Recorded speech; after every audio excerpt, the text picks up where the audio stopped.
कहानी की शुरुआत में हम एक छोटी बच्ची को देखते हैं जो समुद्र के किनारे बेहोश पड़ी हुई थी। जब उसे होश आया तो उसने देखा कि उसके चारों ओर लोगों की लाशें बिखरी हुई हैं। अंडरवर्ल्ड के कुछ लोगों ने मिलकर पूरे गांव को शमशान घाट बना दिया था। कुछ लोगों ने भागने की कोशिश की, पर वो लोग उन्हें भी मार डालते हैं। उस बच्ची की माँ अपनी बेटी को बचाने की कोशिश करती है, पर उन्होंने उसे भी गोली मार दी और फिर उस बच्ची को भी मारने के लिए आगे बढ़े। इसी बीच हम उनके लीडर ईतो को देखते हैं, जो वहाँ बैठे लाशों की गिनती कर रहा था। उसने देखा कि उसके लोग एक छोटी बच्ची को मारने जा रहे थे। उसने कई मासूमों की जान ली थी, जिसने उसे अंदर से हैवान बना दिया था। पर उस दिन उस बच्ची को देखकर उसके अंदर का इंसान जाग गया। उस बच्ची को मारते वक्त उसके हाथ कांप रहे थे। पहली बार उसे ऐसा लगा कि उसे बदलने का एक मौका मिला है, जिसके बाद वो अपने ही लोगों को मार डालता है और उस बच्ची को लेकर वहाँ से चला जाता है। ऐसा करके उसने बहुत खतरनाक लोगों से दुश्मनी मोल ले ली थी। जल्द ही सबको पता चल जाता है कि ईतो ने ट्राइड को धोखा दिया है, जिसके बाद उसे मारने वालों की लंबी लाइन लग गई। इसके बाद वो अपने दोस्त के पास जाता है, पर बहुत ज्यादा खून बहने की वजह से वो कुछ बताने से पहले ही बेहोश हो गया। जब उसे होश आया तो उसने देखा कि किसी ने उसकी गोलियां निकाल दी थी। शिन नाम की एक लड़की उसे कुछ पेन किलर्स देती है, जिसे खाकर उसे थोड़ा आराम मिलता है। हालांकि खतरा अभी टला नहीं था। ईतो 3 साल बाद वापस लौटा था, वो भी इस हालत में। इसलिए शिन उसके लिए बहुत घबरा जाती है। जल्दी उसका पुराना दोस्त फाती वहाँ पहुँच जाता है। उसने कहा, क्यों किया तुमने ऐसा? वो तुम्हारी इज्जत करते थे, तुमसे डरते थे। 3 साल ट्रैड में रहने के बाद एक बच्ची के लिए सब गवा दिया। परी तो उसे कहता है कि अगर तुम मेरी जगह होते तो तुम भी यही करते। खैर, अब वो यहाँ से जितनी जल्दी हो सके उतनी जल्दी भागना चाहता था, जिसके लिए उसे फर्जी डॉक्यूमेंट्स और ढेर सारे पैसों की जरूरत थी। फाती बोला, और कहाँ जाओगे भागकर? देखो इन्हें, ये सब हमारे दोस्त हैं, जिसमें से आधे मर चुके हैं और जो बचे हैं वो आज कीड़े मकोड़ों की तरह जेल में सड़ रहे हैं। इसी बीच वहाँ 2 और लोग आ जाते हैं, जिसमें से एक को देखकर ईतो बिल्कुल भी खुश नहीं था, क्योंकि उसी की वजह से उसे 3 साल पहले ट्राइड से जुड़ना पड़ा। फाती ईतो को बताता है कि ट्राइड तुम्हें ढूंढ रहा है, इसकी खबर यहाँ तक पहुँच गई है। तुम्हें मारने वालों की लिस्ट बहुत लंबी है, इसलिए इस बार हम पर भरोसा करो। इसके बाद हम आर्यन नाम के आदमी को देखते हैं, जो चाइना में ट्राइड के लिए काम कर रहा था। उस रात क्लब में कुछ लोग हद से ज्यादा बदतमीजी करते हैं और वहाँ काम कर रही वेटर्स को बहुत मारते भी हैं। आर्यन पहले बातचीत करके उन्हें समझाने की कोशिश करता है। वो उन्हें बदले में वहाँ की सबसे महंगी वाइन ऑफर करता है, यहाँ तक कि खुद अपने हाथों से उन्हें वाइन सर्व भी करता है। पर जब फिर भी वो नहीं मानते तो एरिन वही करता है जिसके लिए उसे वहाँ रखा गया था। वो उन सबको मार डालता है। एक आदमी ने लड़की को पकड़ लिया और कहा, मेरे पास मत आना वरना इसे मार दूंगा। पर उसकी धमकी से एरिन को रद्दी भर फर्क नहीं पड़ा। वो उसे भी मार डालता है और फिर उन सबकी लाशों को रातों रात ठिकाने लगा देता है। इसी बीच उसे इंडोनेशिया के एक बहुत बड़े गैंगस्टर का फोन आया। वो एरिन को बताता है कि उसके एक पुराने दोस्त ने ट्राइड के साथ गद्दारी की है। एरिन को पता चला कि एक बच्ची को बचाने के लिए ईतो ने अपने ही लोगों को मार डाला और फरार हो गया। ये सुनते ही वो तुरंत चाइना से वापस इंडोनेशिया लौट आता है। वहाँ वो चिन वू से मिलता है, एक खतरनाक क्रिमिनल जिसके बारे में कहा जाता है कि वो पैसों के लिए किसी का भी गला काट सकता है। चिन उसे कहता है कि ईतो को मारने के लिए बॉस किसी को भी भेज सकते थे, पर तुम्हें चुनने के पीछे एक खास वजह है। उन्हें कोई ऐसा चाहिए जिसमें उन्हीं की तरह ताकत पाने की भूख हो, कोई ऐसा जो यहाँ कसीनो और ड्रग्स के धंधे को अच्छे से चला सके। पर इसके लिए तुम्हें खुद को साबित करना होगा। ईतो को मार दो, फिर ये सब तुम्हारा होगा। उधर हम ईतो को देखते हैं, जो भागने के लिए फर्जी डॉक्यूमेंट्स बनवा रहा था। वो जानता था कि एरियन इसी मौके की तलाश में बैठा होगा, इसलिए उन्हें जल्द से जल्द वहाँ से निकलना था। निकलने की सारी तैयारियां हो चुकी थीं। पर जब ईतो ने पैसे गिनने के लिए पॉलिथीन खोली तो देखा कि वहाँ पैसे नहीं थे। उसे पता चला कि 3 साल पहले जब वो उन्हें छोड़कर चला गया था तो उसकी ही गैंग का एक आदमी उनके सारे पैसे लेकर भाग गया। उसने उन पैसों से अपना धंधा सेट किया और अब अपनी कसाई की दुकान में ड्रग्स का धंधा करता है। अगर उसे पैसे चाहिए तो उसे उसके पास जाना होगा। पर फाती उसे समझाता है कि अब योहान कोई छोटा मोटा जेब कतरा नहीं रहा।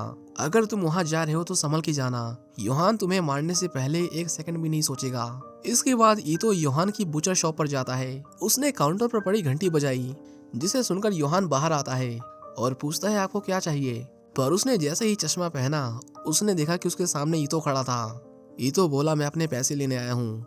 योहान उसे मारने के लिए गन उठाने ही वाला था कि तभी ईतो ने उसे धर दबोचा और कहा, मैं तुझसे लड़ने नहीं आया, चुपचाप मेरे पैसे दे और मैं यहाँ से चला जाऊंगा। योहान उसे बुचर शॉप के अंदर ले जाता है, जहां हम उसके कसाईयों को देखते हैं, जो अपने बॉस के सर पर गन देखकर एकदम से चौकन्ने हो जाते हैं। ईतो बोला, अपने आदमियों से कहे मेरे पैसे लेकर आए। पर तभी हम एक कसाई को देखते हैं, जो पीछे से उस पर हमला करने की फिराक में था। पर ईतो समय रहते उसकी चाल को भांप लेता है और उसे गोली मार देता है। हालांकि तभी एक और आदमी उस पर हमला कर देता है। ईतो उनसे लड़ना नहीं चाहता था, पर वो रुकने का नाम ही नहीं ले रहे थे। उन्होंने उस पर कई जानलेवा हमले किए, पर ईतो किसी तरह उनसे बचते हुए सबको मार डालता है। उनमें से कुछ ने तो उसे ग्राइंडर से काटने की कोशिश की, पर ईतो उसी ब्लेड से दूसरे की टांग काट देता है। उनके बीच की ये फाइट देखते ही देखते बहुत ब्रूटल हो जाती है। अब या तो वो जिंदा बचता है या फिर कोई नहीं, जिसके बाद ईतो उन सबको मार डालता है। इसी बीच योहान मौका पाकर वहां से भाग जाता है। सबको मारने के बाद जब ईतो उसे ढूंढ ही रहा था, तभी योहान ने उस पर गोली चला दी। ईतो देखता है कि वो किसी से बात कर रहा था। इससे पहले योहान किसी को उसके बारे में बताता, ईतो ने उसके पैर में गोली मारी और उससे फोन छीन लिया। वो पूछता है किसको कॉल किया था तूने, पर योहान बोला इतनी जल्दी क्या है, तुझे पैसे चाहिए ना, ये ले तेरे पैसे। पर जवाब न देने पर ईतो उसकी उंगलियां तोड़ देता है। जिसके बाद योहान उसे बताता है कि ट्रायड के लोग तेरा पीछा कर रहे हैं और मेरे आदमी भी फाती के पास पहुंच चुके हैं। अब तो किस किस को बचाएगा। इससे पहले ईतो को समझ पाता, अचानक कुछ लोग उस पर हमला कर देते हैं और इस गोलीबारी में योहान मारा जाता है। उधर हम फाती को देखते हैं जो निकलने से पहले ईतो को कॉल करता है, पर जब उसने फोन नहीं उठाया तो वो तुरंत समझ गया कि कुछ तो गड़बड़ है। वो बॉब को शिन को वहां से कहीं सुरक्षित जगह ले जाने को कहता है, पर जब बॉब नीचे आ रहा था उसने देखा कि कुछ लोग उसका पीछा कर रहे हैं। अचानक लिफ्ट में कुछ हथियारबंद लोग घुस जाते हैं। पकड़े जाने से पहले बॉब ने समय रहते शिन को धक्का मारकर लिफ्ट से बाहर निकाल दिया। इसके बाद वो अंदर मौजूद सभी हमलावरों को मार डालता है और खून में लथपथ अपने बाकी साथियों को बचाने जाता है। हम देखते हैं कि फाती को योहान के लोगों ने पकड़ लिया था। वो उसे मारने ही वाले थे कि तभी वहाँ बॉबी आ जाता है। सबने उस पर गोलियों की बारिश कर दी, जिसके बाद फाती गुस्से में उन सब को एक एक कर काट डालता है। पर तभी उसने देखा कि बॉब जिंदा था, क्योंकि उसने अंदर कुछ पहन रखा था, जिस वजह से वो बच गया। वो गुस्से में उनके सर फोड़ देता है, पर फाती ने उसे होश में आने को कहा। जिसके बाद दोनों वहां से निकलने का रास्ता ढूंढने लगते हैं, मगर खतरा अभी टला नहीं था, क्योंकि कुछ लोग दरवाजे से अंदर घुसने की कोशिश कर रहे थे। बॉब ने उन्हें रोकने की कोशिश की, पर वो लोग दरवाजा तोड़कर अंदर घुस जाते हैं। दोनों उनसे फाइट करते हैं, लेकिन उनकी तादाद बहुत ज्यादा थी, जिस कारण उनसे लड़ना इतना आसान नहीं था। एक हमलावर ने बॉब को मारने की कोशिश की, पर बॉब उसे उठाकर नीचे फेंक देता है। इसी बीच हम एरियन को देखते हैं जो काम खत्म होने का इंतजार कर रहा था। उधर ईतो को जब होश आया तो उसने देखा कि पुलिस उसे पकड़कर कहीं ले जा रही थी। उनकी बातों से पता चला कि ये सब करप्ट ऑफिसर्स हैं जो ट्रायल के लिए काम करते हैं। जिसके बाद उसने उन पर हमला कर दिया। उन्हें उसे जिंदा पकड़ने के ऑर्डर्स मिले थे, इसलिए एक ने उसे टेजर गन से बेहोश करना चाहा, पर ईतो ग्रेनेड से अंदर एक धमाका कर देता है, जिससे उनकी कार पलट जाती है। किसी तरह वो बाहर निकला, पर उसे बहुत चोट आई थी। जिसके बाद वो पास खड़े एक आदमी की कार छीनकर वहां से भाग जाता है। उधर जैक उस बच्ची को बचाने की कोशिश कर रहा था, पर तभी अचानक एक आदमी ने उसके पेट में चाकू घोंप दिया। दर्द के बावजूद जैक पीछे नहीं हटा। जैसे ही दूसरा गुंडा उसे खत्म करने के लिए आगे बढ़ा, जैक ने एक झटके से पलटवार किया और उसे वहीं मौत की घाट उतार दिया। इसी बीच चिन को उसके लोगों का फोन आया। उन्होंने उसे बताया कि योहान के लोग अंदर गए थे, पर अभी तक कोई बाहर नहीं आया। वो जानता था कि उन्हें मारना उनके बस की बात नहीं है। जिसके बाद वो अपने ही लोगों को काम खत्म करने को कहता है। उधर फाती उन लोगों से अकेला ही लड़ रहा था। सबको मारने के बाद वो वहाँ से जा ही रहा था कि तभी पीछे से एक और आदमी ने उस पर हमला कर दिया। उसे बहुत चोट आई थी और बहुत सारा खून भी बह चुका था, पर वो उस बच्ची को हर हाल में बचाना चाहता था। वो तीनों अधमरी हालत में आगे बढ़ ही रहे थे कि तभी और लोग उनके सामने आकर खड़े हो गए। बॉब उन्हें फाइट के लिए ललकारता है, पर तभी लिफ्ट का दरवाजा खुला और उन्होंने ऐसे लोगों को देखा जिन्हें देखकर उनके होश उड़ गए। उनके सामने ट्रायड के एलीट किलर्स खड़े थे। फाती समझ गया था कि अब बचकर निकलना नामुमकिन है, इसलिए वो उन तीनों को भागने को कहता है, पर बॉब अब और नहीं भागना चाहता था। एक सफेद बालों वाली लड़की जिसका नाम एलेना था, योहान के आदमियों को मार डालती है। फाती उसे लड़ने जा ही रहा था कि तभी बॉब ने उसे रोक लिया और कहा पीछे के रास्ते से निकल जाओ। उसने हमला किया, पर एक ही वार में एलेना उसे मौत की घाट उतार देती है। उधर हम ऐना को देखते हैं जो जैक को पकड़ लेती है। उसने सबसे पहले उसका हाथ काटा और फिर उसका गला चीरकर उसे बड़ी बेरहमी से मार डाला। वो फाती को मारने आगे बढ़ी रही थी कि तभी वहाँ एरियन आ गया। ऐना बोली, ये क्या कर रहे हो तुम, हमें धोखा देना चाहते हो? पर एरियन उसे एक के बाद एक कई घूंसे मारता है और एक जोरदार किक के साथ उसे वहीं ढेर कर देता है। एरियन उनकी भागने में मदद करता है, पर तभी फाती को उस पर शक हुआ। वो बोला, योहान नहीं जानता था कि हम कहाँ रहते हैं, सिर्फ तुम जानते थे, तो सच बताओ कि उन्हें हमारी खबर किसने दी? एरियन को समझा पाता उससे पहले ही फाती ने गोली चला दी और उस लड़के को लेकर वहाँ से जाने लगा। हालांकि कुछ दूर चलते ही कुछ हथियारबंद लोग उसे घेर लेते हैं और उस पर गोलियों की बौछार कर देते हैं। फाती उन सबसे बचते हुए भागने की कोशिश करता है, पर वो उस बच्ची के पीछे हाथ धोकर पड़े हुए थे। उसने अपनी कार के नीचे कईयों को जिंदा कुचल दिया, पर इस दौरान उसे भी कई गोलियां लगती हैं। फाती जानता था कि अब उसका बचना मुश्किल है, इसलिए वो उस लड़की को उसका एक आखिरी काम करने को कहता है। इसके बाद वो धीरे धीरे उनकी ओर बढ़ा। सब उसके सामने हथियार ताने खड़े थे और जैसे ही फाती ने गन उठाई, उन्होंने उस पर गोलियों की बौछार कर दी और उसके शरीर को गोलियों से छल्ली कर दिया। उनमें से एक आदमी लड़की को देखने जाता है, पर वो लड़की वहाँ नहीं थी।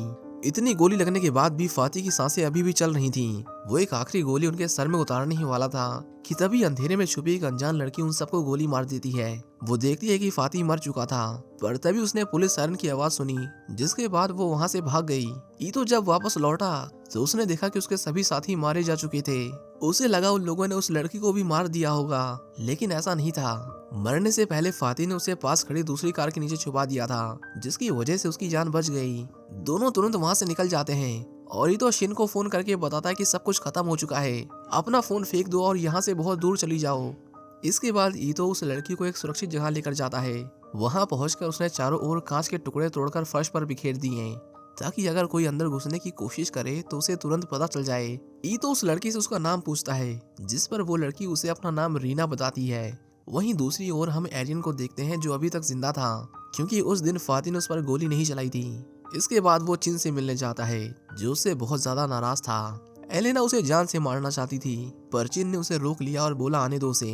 वो एरियन को बैठने को कहता है और उससे पूछता है कि तुमने ऐसा क्यों किया। एरियन बोला, तुम ईतो और उस लड़की को मारना चाहते हो ये तो समझ आता है, पर तुमने मेरे दोस्तों को क्यों मारा। चिन कहता है कि जो कोई भी इसकी मदद करने की कोशिश करेगा उसका यही हाल होगा। अब बताओ, तुम ईतो को मारकर उसकी जगह लेना चाहते हो या नहीं। एरियन उसे हामी भर देता है, क्योंकि वो मौका हाथ से गंवाना नहीं चाहता था। उधर हम ईतो को देखते हैं, जिसे डर के मारे नींद नहीं आ रही थी। वो रीना को किसी भी कीमत पर बचाना चाहता था। रात में वो जाग कर रखवाली कर ही रहा था कि तभी उसे वहाँ किसी के होने की आहट महसूस हुई। वो दबे पांव आगे बढ़ता है, पर उसने देखा कि वहाँ कोई नहीं था। लेकिन तभी वो लड़की उस पर अटैक कर देती है। ईतो उससे फाइट करता है, पर क्योंकि वो पहले से बहुत ज्यादा घायल था, इसलिए ज्यादा देर उसके सामने टिक नहीं पाता। उस लड़की को लोग ऑपरेटर के नाम से जानते थे, और वो सच में बहुत खतरनाक थी, क्योंकि उसे ईतो के हर मूव का पता था। उसने ईतो को इतनी जोर से लात मारी कि वो फिर दोबारा उठ नहीं पाया, और बची कुची कसर को पूरा करने के लिए उसने उसका सर सिंक पे दे मारा। ऑपरेटर उसे मारने ही वाली थी कि तभी शोर सुनकर रीना अपने कमरे से बाहर आई। उसने कहा, प्लीज इन अंकल को मत मारो, इन्होंने मेरी जान बचाई है। जिसके बाद ऑपरेटर उसे जिंदा रहने का एक और मौका देती है। पता चला कि उसे 6 सीज के मेंबर्स को मारने का काम सौंपा गया था। ये लोग ड्रग्स, कोकेन और दूसरी इलीगल चीजों की तस्करी के रास्तों को गार्ड किया करते थे। ईतो कहता है, कभी मैं उनका लीडर हुआ करता था, किसका इंतजार है, अपना काम पूरा करो, मार दो मुझे। लेकिन ऑपरेटर जानना चाहती थी कि उसने इस बच्ची को अपने साथ क्यों रखा है, क्योंकि अगर वो उसके साथ रही तो मारी जाएगी, जैसा उसके दोस्तों के साथ हुआ है।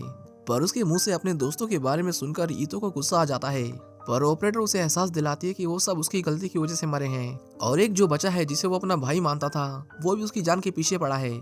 ईतो कहता है, अब बस करो, मार दो मुझे, पर ऑपरेटर ऐसा नहीं करती और वहां से चली जाती है। इसके बाद हमें 3 साल पहले का फ्लैशबैक दिखाया जाता है, जहां हम एरियन को देखते हैं, जो चाइनीज सीखने की कोशिश कर रहा था। तभी उसने अंदर से ईतो को चिल्लाते हुए सुना। पता चला कि बॉब लोगों को ड्रग्स बेचते हुए पकड़ा गया था, जिसकी वजह से उसे ईतो से बहुत डांट पड़ती है। खुद को सही बताते हुए बॉब कहता है कि आजकल ड्रग्स के बिजनेस में बहुत पैसा है, हमें आगे बढ़ने के लिए धंधा करना ही होगा। पर ईतो ट्रायड के लिए काम करने के बिल्कुल खिलाफ था, क्योंकि वो बहुत खतरनाक लोग थे। दोनों में इस बात को लेकर हाथापाई भी हो जाती है, पर तभी एरियन बीच में आकर दोनों को शांत करता है और कहता है कि बॉस, मैं बॉबी की बात से कहीं ना कहीं सहमत हूँ, हमें पैसे कमाने के लिए कुछ ना कुछ तो करना पड़ेगा। सोचो, हम जैसे सड़क छाप लोग ट्रायड के एलिट लोगों के साथ मिलकर काम करेंगे। ईतो उस समय तो उसे ऐसे लोगों के साथ काम करने से मना करता है, पर बाद में दोनों ने ट्रायड ज्वाइन कर लिया, जिसने आज उन्हें ऐसी जगह पर लाकर खड़ा कर दिया था जिसके आगे सिर्फ मौत थी। एरियन ठीक उसी जगह पर खड़ा होकर ईतो को कॉल करता है और कहता है कि मैं ऐसा नहीं चाहता था, मैंने सबको बचाने की कोशिश की सिर्फ इसलिए कि हम आगे बढ़ सकें, पर तुमने उस लड़की के लिए सालों की मेहनत को मिट्टी में मिला दिया। ईतो कहता है कि ट्रायड ने तुम्हें भी मेरी तरह एक हैवान बना दिया है, पर मेरी बात मानो, अगर मेरी जगह तुम होते तो तुम भी यही करते। इसी बीच ऑपरेटर वापस लौट आती है। ईतो बोला, पहली और आखिरी बार पूछूंगा तुम्हें किसने भेजा है, जिस पर ऑपरेटर का जवाब आया कि वो जो भी है, पर वो तुम्हें और 6C से जुड़े सभी लोगों को मरा हुआ देखना चाहता है। ईतो उसका ये काम करने को तैयार था, बस उसकी एक शर्त थी कि अगर इस बीच उसे कुछ हो गया तो वो रीना को यहाँ से दूर किसी सुरक्षित जगह ले जाएगी। उनके सारे फर्जी डॉक्यूमेंट्स एरियन के पास थे, इसलिए उन्हें लेने के लिए ईतो उसके पुराने अड्डे पर जाता है। उधर एरियन भी उसका बेसब्री से इंतजार कर रहा था। अंदर जाने से पहले ईतो अपने कपड़ों में मोटी मोटी किताबें छुपा लेता है, क्योंकि अंदर उसे मारने वालों की लंबी लाइन लगी हुई थी। ईतो जैसे ही अंदर आया, उसने देखा कि उसका अड्डा अब ट्रायड का ठिकाना बन चुका था। उससे देखते ही सब अपने अपने हथियार उठा लेते हैं, क्योंकि आज रात वो यहाँ से जिंदा नहीं जाने वाला था। सब मिलकर उस पर टूट पड़ते हैं और पलक झपकते ही वो हॉल जंग का मैदान बन गया। ईतो अकेला उन सब से फाइट करता है।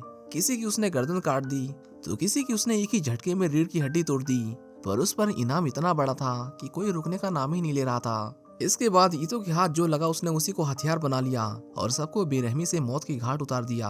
एक हाथ उसने बॉल से मुंह ही फोड़ दिया, जो देखकर सबकी रूह कांप गई और वो भाग खड़े हुए। वहीं दूसरी ओर हम एक और आदमी को देखते हैं जिसे ईतो के ठिकाने का पता चल गया था। ईतो भी वहीं होगा ये सोचकर वो पूरी तैयारी के साथ आए थे।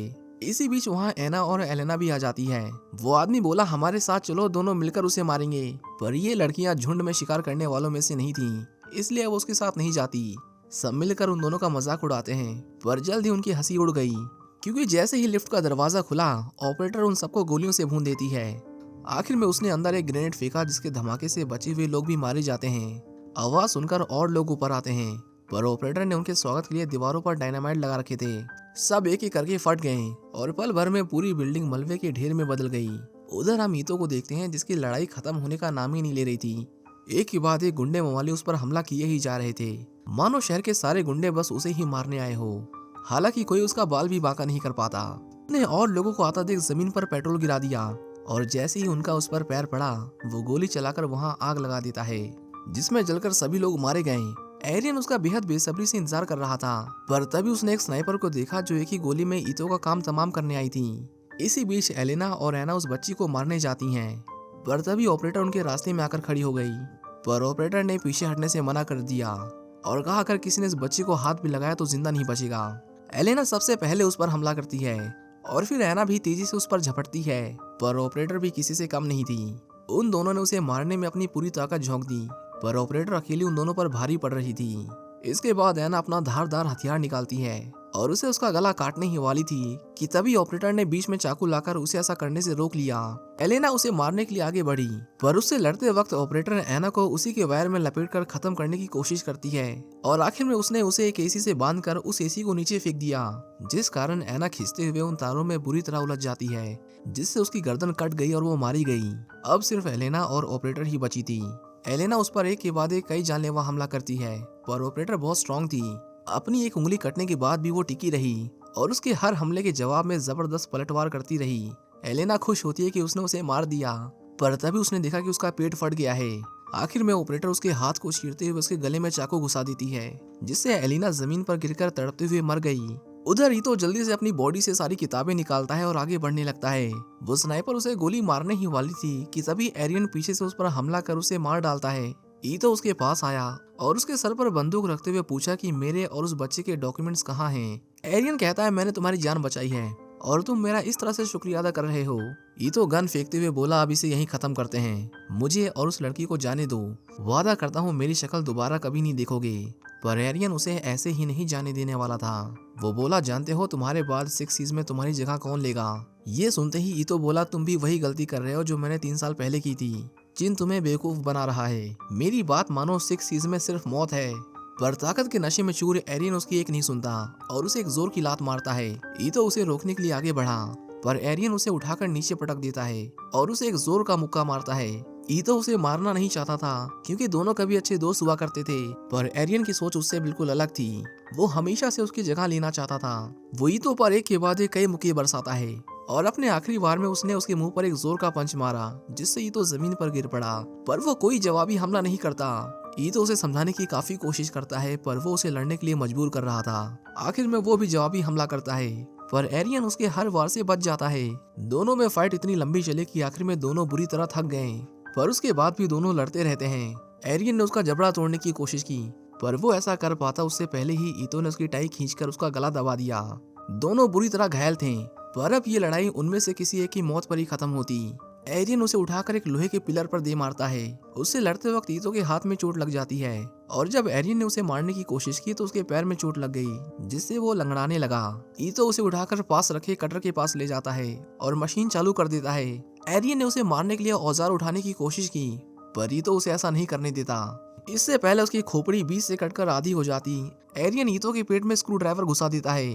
कमजोर ईतो जमीन पर पड़ा दर्द से कराह रहा था, पर एरियन देर न करते हुए उस पर फिर से हमला करता है। पर ऐन मौके पर उसने खुद को बचा लिया। दोनों की हालत बद से बदतर होती जा रही थी, पर वो लड़ना नहीं छोड़ते। एरियन ने धारदार ब्लेड उठाया और उससे ईतो की बॉडी को कई जगहों से काट दिया। ईतो ने भी एक नुकीली लकड़ी उठाई और उसके पैर में दे मारा। आखिर में दोनों एक साथ वार करते हैं, जिसमें एरियन ब्लेड को ईतो के मुंह के आर पार कर देता है, पर ईतो ने भी वो लकड़ी का टुकड़ा उसकी गर्दन में घुसा दिया था।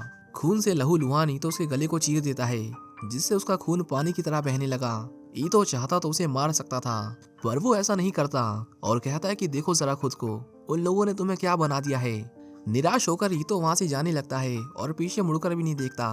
एरियन ने उसे रोकने की कोशिश की क्योंकि फाइट अभी खत्म नहीं हुई थी। उसने पास पड़ी गन उठाई और उस पर कुछ शॉट्स फायर किए, पर इसके बावजूद भी ईतो उसे लड़ने वापस नहीं आता और वहां से चला जाता है। एरियन अब जख्मी हालत में वहां अकेला खड़ा दर्द में कराह रहा था। तभी कुछ देर बाद वहां चिन आता है। वो उसकी यह हालत देखकर बहुत निराश हुआ था। एरियन कहता है तुमने ऐसा क्यों किया? ईतो को मारने के लिए मुझे क्यों चुना? जिस पर चिन कहता है कि मैंने तुम्हें बस कुछ ऑप्शन दिए थे, चुना तुमने खुद था, पर अब मुझे लग रहा है कि मैंने गलती की। गुस्से में एरियन उस पर गोली चलाता है, पर बंदूक खाली थी। अगर वो ऐसा ना करता तो शायद बच जाता, पर अब उसने बहुत देर कर दी थी। चिन के लोग उसे गोलियों से भून देते हैं और उसकी लाश से होकर ऐसे गुजर जाते हैं मानो वो इनके लिए कुछ था ही नहीं। ईतो उसे यही समझाने की कोशिश कर रहा था, पर अफसोस उसकी किस्मत में यही होना लिखा था। वहीं दूसरी ओर हम ऑपरेटर को देखते हैं जो रीना को सही सलामत पोर्ट पर ले आती है। खून से लथपथ ईतो उसके पास आया और उसे उसका पासपोर्ट थमाते हुए कहा कि तुम यहाँ से चली जाओ, मैं तुम्हारे साथ नहीं आ सकता। रीना उसके बिना नहीं जाना चाहती थी, पर काफी समझाने के बाद आखिर में वो मान जाती है, जिसके बाद वो सुबह की शिप से दूसरे देश के लिए रवाना हो जाती है, जहाँ वो सुरक्षित रहेगी। उधर हम चिन और उसके आदमियों को देखते हैं जिन्होंने अभी तक ईतो का पीछा नहीं छोड़ा था। ईतो जानता था कि ये उसका अंत है, इसलिए वो इस बार भागता नहीं। उसने कार स्टार्ट की और धीरे धीरे उनकी ओर बढ़ने लगा, पर उसने जैसे ही कार की स्पीड बढ़ाई, चीन के लोग उस पर गोलियों की बारिश कर देते हैं और इसी के साथ ये मूवी यहीं खत्म हो जाती है। उम्मीद करता हूँ कि आपको ये कहानी पसंद आई होगी। Thank you for watching, see you in the next one.